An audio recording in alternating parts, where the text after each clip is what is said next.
نیند سے بیدار ہو کر سب سے پہلے ہاتھ دھونے چاہیے. رسول اللہ صلی اللہ علیہ وسلم نے فرمایا جب کوئی نیند سے بیدار ہو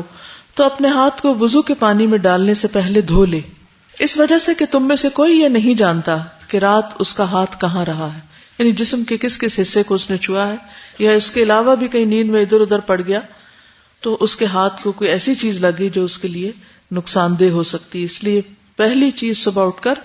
ہاتھوں کو اچھی طرح دھونا ہے. کھانے سے پہلے اور بعد میں ہاتھ دھونا.